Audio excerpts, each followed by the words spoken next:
Good morning mga ka-farmers. Dire ko karon sa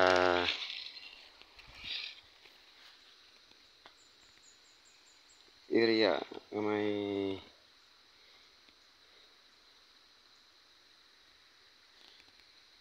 langka. Ayan guys. Ang langkaw.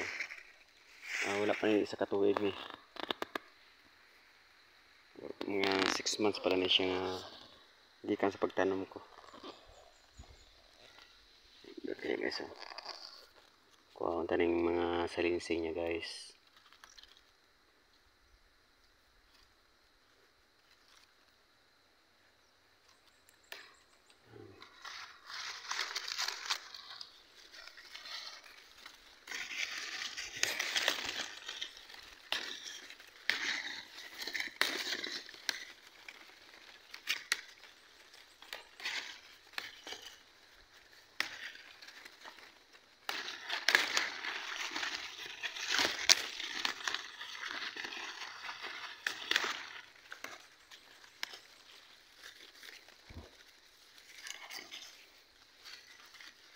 Tanang taglangka kay basi kami mga bisita ta guys. Kung may bunga na siya. May naatay ikahatap no. Tapos ang baba na.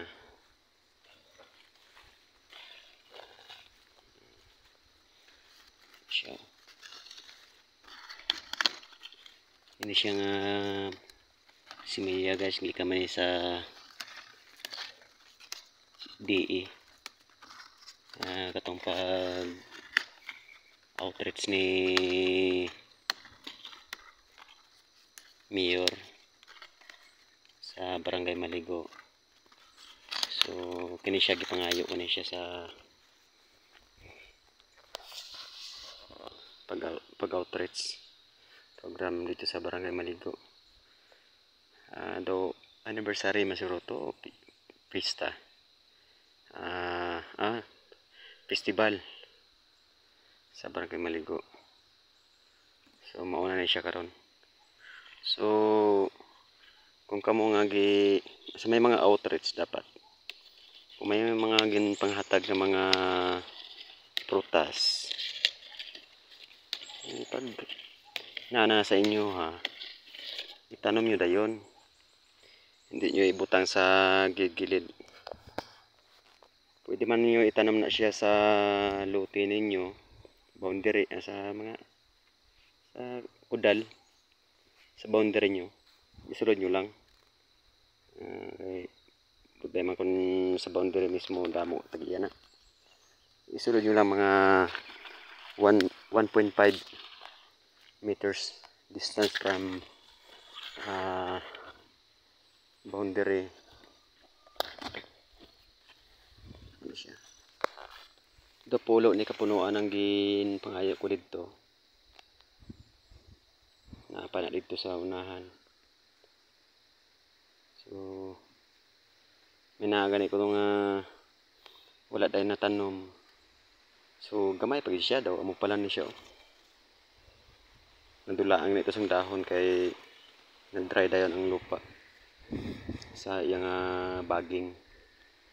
So kini siya kay pag natanom ko dayon ang siguro daw dali ko punuan 1, 2, 3, 4, 5 anom ni dire guys. So inganin ni siya kadako. Okay siya.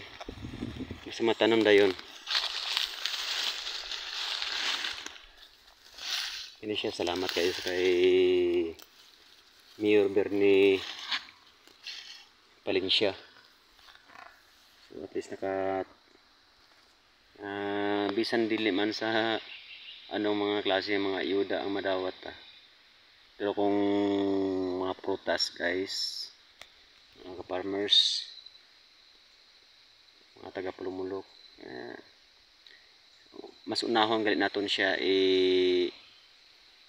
pangayoon ang mga prutas kay abot panahon mamunga ni siya.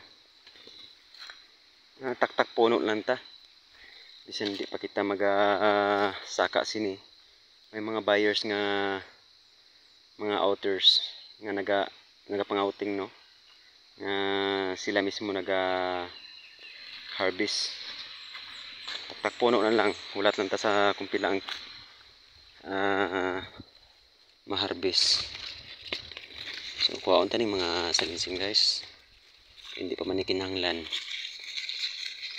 Importante magdako ang punuan, pati ni mga laya nga mga dahon, oh. Ay ni mga gulang na siya, kay amo po ni makahatag og sakit sa punuan sang prutas.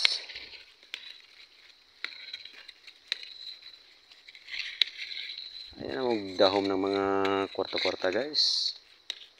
Mga farmers, ang importante may arasang puno nga natanom. Kung may ginahatag man, kung prutas man lang ang ginahatag sang LGU, munisipyo, dawaton ta na. Kay sobra pa na sa kwarta. Makakaon pa ta. Makapamaligya pa tabot panahon.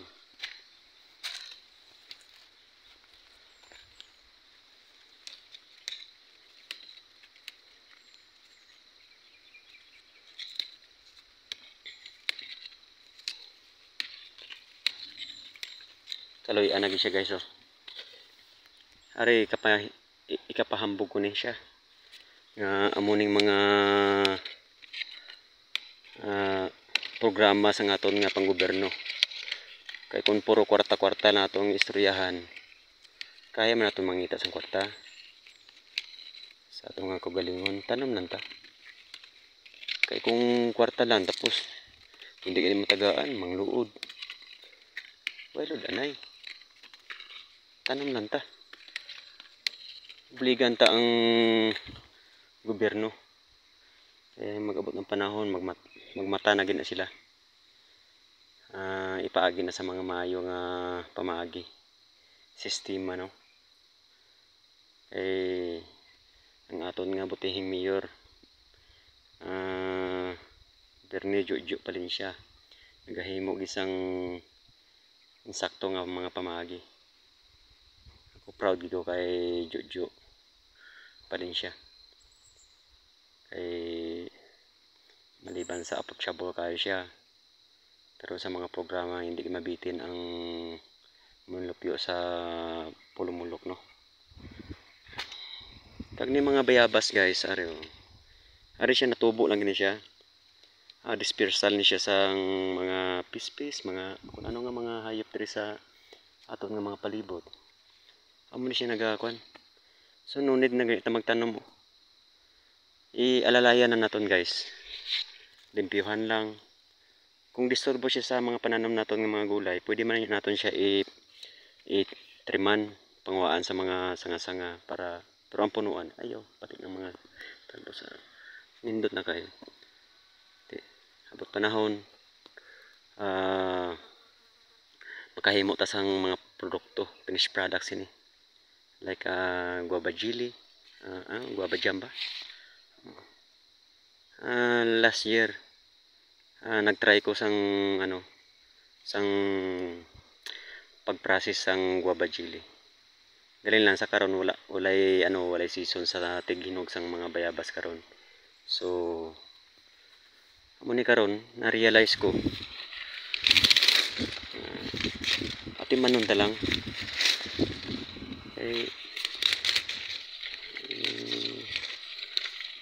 sayang kaysa magbakal patas ang ako guys, kay kurso ko manggid marketing management. So na-realize ko po nga kung mag-create taga business like guava jam, basi kung wala tas ang punuan, kung bakal patas ang raw materials sa iban, kung may naamalan ta, kuha na siya, at least mas less pod ang aton nga presyo, hindi kayo mahal. kumpara sa nagabakal ta sang ano kay syempre maka-apply sa mananta sina. So kini siya kung atong nga kaugalingon tani magabot ang panahon nga ang aton nga mga ang LGU naton like DSWD itudloan na lang ang mga tao, mga farmers kung paano mag himo sang product at wala sang damo bagulbol kung magtinamad man lang ta gahulat na sang serbisyo sang atong nga gobyerno mabudlayan man po na sila kay hindi man tanan nga mahatagan sang opportunity no. So akong dire guys kay kisa siglan ta komentaryo wala man ta may nabulig wala man ta may naambag sa ato nga pang gobyerno kung siglan ta pang magkomentaryo. So importante pod nga may arasang kaugalingon guys. Daghan nindot kayo bisan di na ako magtanom sang gulay. Ano guys, wala na sang wala ko na ginamintin nga may mga abono fertilizer.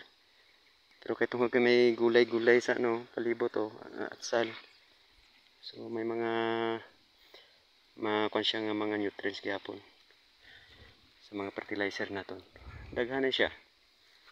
So amo gining plano ko baya mag-tree planting pa sini pero kay ngunit naman mag-tree planting. Wala og gina siya ginagabot sa kutob sa magtubo sa area ko guys. Daghan na siya. Napa dako kay mabulig sang aton nga mga wildlife guys. Farmers.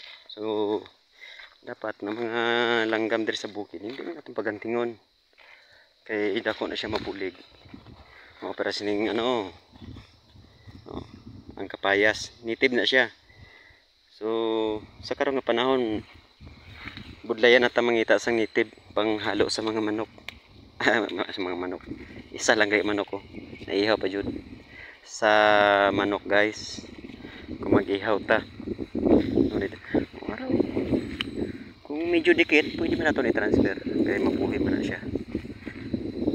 Kung mag-transfer sina, advice ko lang ng tigulan. Para hindi siya hindi siya ma-stress. So are guys, hindot kayo.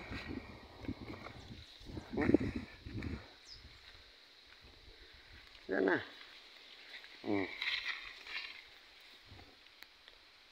Ito po kagtubo. Native na siya. Native nga bayabas.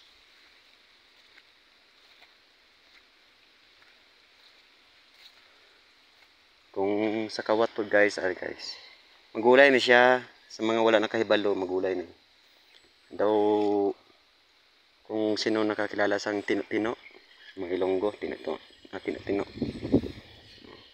Magulay na siya, pwede panghalo sa native nga manok o sa mga broiler, karne, isang broiler.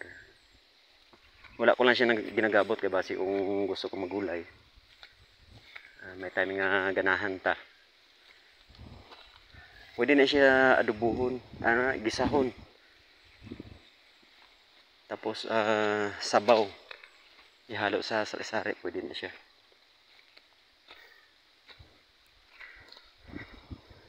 Guys, tanay kanay siya mga kaalaman makabulik sa aton nga pang personal nga purpose. Mga idea nga mga idea nga ma-share naton or i-share naton or may nahibalon tang mga idea hindi naton na ikadalo magtinabangan hanta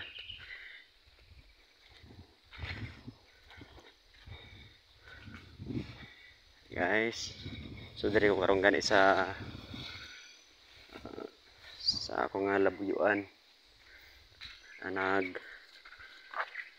pa-harvest ko karon tapos naman ang activity